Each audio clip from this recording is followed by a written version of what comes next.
Alright, welcome everyone. We're Semblance of Sanity. I'm Caleb. I'm Jacob. And we're here for Fruits Basket, Season 2, Episode 2. Oh boy.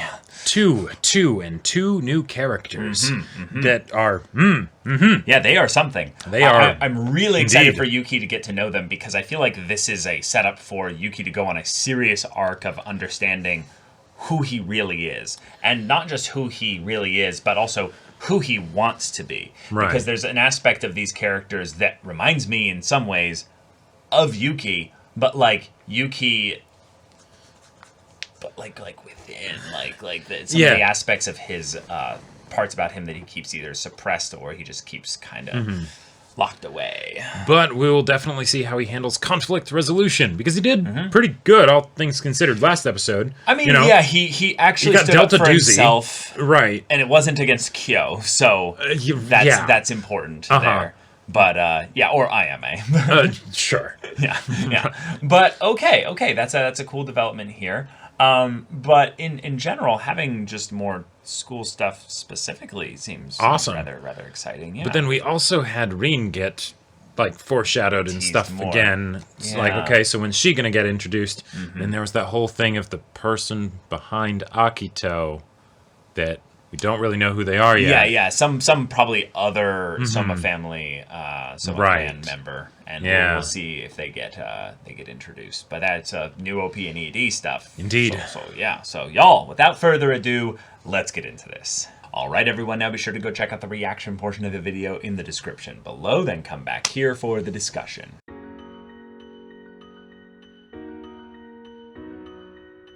Okay, all right. Was so sweet and cute and wholesome, and Kyo and Tohru spending so much time together. And wonderful. And the beginning of the episode with Otani being like, So, Tohru, you could just get married, and then, oh my, I must get a really, much better job to support you. Exactly. That was excellent. Oh man, that's what a good friend is basically the idea of Ada, oh no. If you're going to get married, then I better do my best to support let's face you. it, you are such wife material that exactly. It's so sweet. That was awesome. No, pointing directly at the boys and being like, I'm thinking of one of you two. And I'm like, yes, great meta humor, but also in a lot of ways, the way they both kind of had the is that thing of where they both thought about this, but it's also the uncomfortably awkward thing of where, well, they kind of can't, because they would be robbing, Tohru of physical intimacy. Sure, because that can't happen. Right. It's literally impossible. On top of the whole thing of, Akito's track record with whenever, one of the members of the Soma family, and specifically Zodiacs, is like, hey, I'm going to get married to this person. But hey, just bring a shotgun and then you have just cause, right? It's self-defense. There you go. Boom. Done. I love how boom has extra context in your scenario. Both barrels. I know what I'm talking about. No. But, we also, in this very sweet episode, had that whole conversation with, he may be your father, boy, but he wasn't your daddy. That's so true. And with that guy that helped birth Kyo. Yes. That man. Yeah. But I loved everything about Kazuma and how he interacted with him, and I salute you, sir. I would not have been nearly as calm and collected. Were I in a similar situation? See, that's the thing I really love about characters that have this aspect of martial arts being a portion of their character, that there's a control and a mental fortitude. Discipline with strength. Discipline with strength is basically the idea of, no, they're not going to act out. Right. It's painful for them to sit through this, yes. But he's able to keep himself composed. Yep. And he says only a couple things that would be, I would say, considered combative, basically saying you're not the boy's father. Right.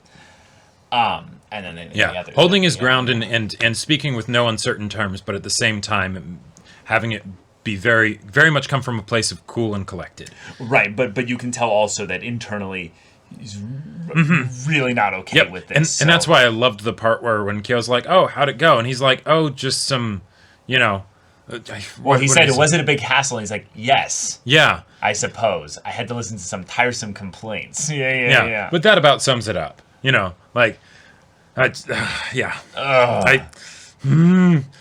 these characters are so sweet, and I want them to just be happy and just, you know, and have everything be sunshine and rainbows and cotton candy. And that's just not life, so... Right. Yeah. And that's why I bring the shotgun. Well, the thing is that we'll get some of that when it's, you know, Tohru and Kyo just having a wonderful time just making... Shigure, you know, shoddy curry, you know, together. Yep. You son of a bitch. I mean, Shigure, we'll get to Shigure, but I just love how much of a subtle romantic episode this was, in that Kyo was amazing for Tohru this episode. There were so many moments where he just did these little things that showed his vulnerability and his willingness to not only change from who he was before, but in that Tohru has his entire attention. Like, Kazuma, one of the most important people in his life, is like surprised when he sees Kyo like point, like, constantly aware of where Tohru is in the room, looking. And when Kyo is like, pushing him out of the room. Yeah. Right. Like, there are one of the things that I love to see in like stories with romantic subplots and everything is the little bits of banter between the characters, but also if you're in a situation where, say, the romance is more complicated than just two people that are probably going to end up falling in love over the course of the story. I like to see the ways in which the characters are really and truly different with how they meet up with the emotional needs, basically, of the other person, right? Sure, yeah. Because that's part of the stuff that's really important when it's like, okay, who actually is the best fit for, you know, for each other, right? Yeah, right now it's pretty equal in that they both can't really be there for Tohru in the marriage sense or in the final relationship kind of sense. Yeah, right. You know, they are still in high school. To love her and take care of her, and then also, you know, be vulnerable and share parts of themselves with her. Right. And I have the personal belief that when it comes to the romance subplot, that sorry, Kyo, when it comes right down to it, you don't actually have a snowball's chance in hell. Like it's going to be Yuki, and that hurts me a bit. But I think this could be that kind of season 2 thing where they give a little bit of time for Yuki to go internal, so he can't really be as connected to Tohru, and thus Kyo gets a lot of opportunity to shine here. But I feel like that's more of a natural development of the characters, not a meta thing of where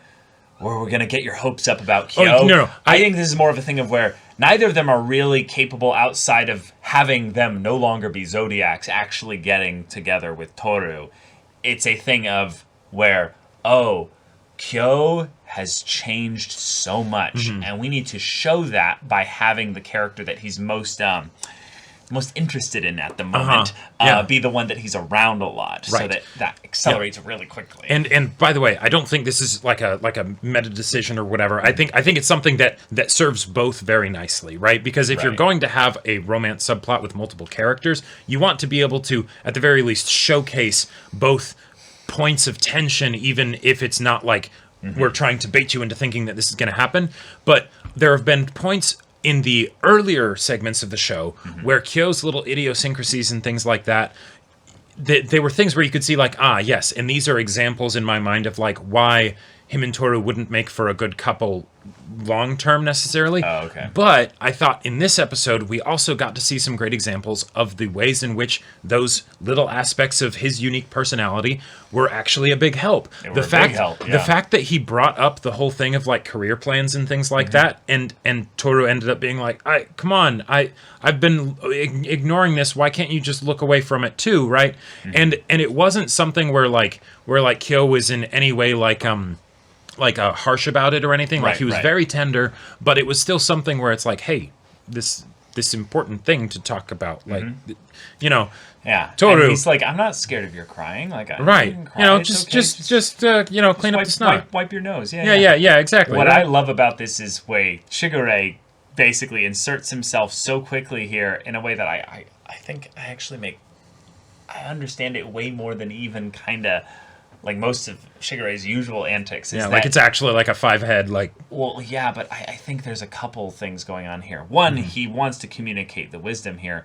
but he also realized that Kyo might not truly be ready to help her here, so he saved Kyo. Okay. He was like, "Oh, wait, Kyo, you're doing good, but I'm gonna set you up a little bit more here by covering for you. I got you, bro." So this was kind of an older brother move that I recognized as an older brother, being like, "Uh-oh, my little brother is about to mess up something potentially. Sure. I'm gonna come in here and be like, hey, girl, it's good. You got this." Right. And then dip, and I'm out. Or wait, those look like good Soma noodles. Sorry, Soma noodles. Look like good noodles. Yeah. But it just... that was really Somen sweet. noodles. Somen. Yeah, that's what it was. Yeah. Right, I was like, wait, no, isn't that the kind of... Like, I was confused by it, too, and then I was like, that's not a noodle. What am I talking about here? But yeah, that was wonderful, and you could just tell while Shigure's giving his little monologue that he is going to figure out some way to kind of, not really, but kind of ruin it at the end, you know? Yeah, and not that it actually does, right? But you know, but he really the "May I eat with you" was probably the least offensive thing he could have done while still giving a little twist at the end, because really, I'm more meaning the self-aggrandizing, like, "Oh, that was so awesome." No, I honestly think that one of the things that's really important when you're giving someone advice or teaching them without they did not request this. Yeah. Mm-hmm. Yeah, you can go into a really dangerous area where you start speaking in shoulds. And I would say that Shigure really rides the line of going too far in a lot of cases. But this was one where he quickly made himself kind of the silly end of the joke here. Ooh, sure. Sort of self-deprecating humor almost, to break the ice of I'm not trying to drop basically a big bag of heavy stuff on you, Yeah. Here, it's light, it's fun. Oh, look, it's the Somen noodles. Yeah. Look at how ridiculous I am because I'm going to be all, oh, I'm so cool, and then you guys can basically laugh me off if you need to. Well, you also get time to process what I was saying. Sure. While I'm not forcing any kind of response here. One of the most, I would say, frustrating things about people that give unsolicited advice is then they basically give by their silence after that a demand of a response. Which is then putting you on the spot in addition to the fact that you interrupted and basically deigned to say that, you have something to add in their personal situation without them requesting it or necessarily any invitation in the relationship side of things.